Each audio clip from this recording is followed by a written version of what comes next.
Well, I have to say that one of the disappointing things about this campaign has been John McCain's ad, which now have been soundly criticized even by nonpartisan groups as being sorely misleading, taking comments out of context, all the things that in the past the old John McCain used to criticize. We're now seeing the rejuvenated Karl Rove-based John McCain, and we see it every day in these kinds of advertisements that really don't assist voters in making the key decision that's facing them right now, which is who should be the next president of the United States.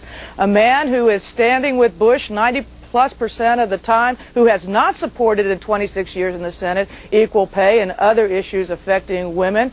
Should he be the president, or should it be Barack Obama, who has stood for all of these issues? Governor Swift?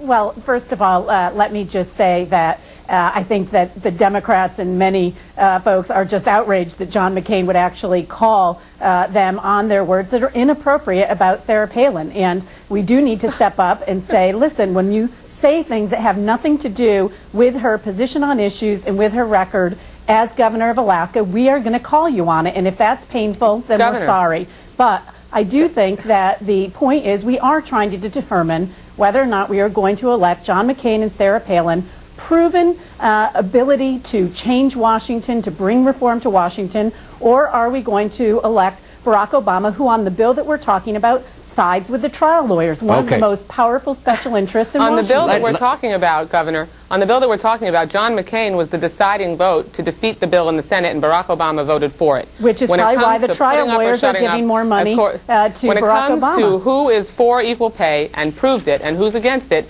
John McCain voted no and was the deciding vote. Barack Obama voted yes. And you know what? At the end of the day, Governor, the truth matters. I am a mom. You're a mom. We both have twins. I raise my kids, and I'm sure Sarah Palin raised her kids to tell the truth, and that the truth is important. But when she lies about the fact that she says she went to Iraq and she didn't, when she says that she did not lie about saying she went to Iraq. She did. She didn't go to Iraq.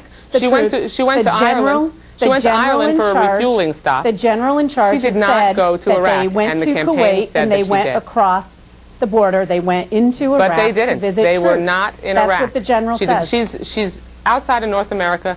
She's been to Kuwait at the border, and she stopped over in Ireland on a refueling stop. The truth matters, and she's going to get called on the truth. So is John McCain for the entire campaign, because in this country, we have to make sure that we move in a new direction, and the American people are tired of the culture of corruption that has hung over the Capitol for far too long under Republican control. Well, first of all, John McCain has been a universal guide. May I just interrupt for a moment just to clarify, because this just came up overnight, what Congresswoman Schultz is talking about.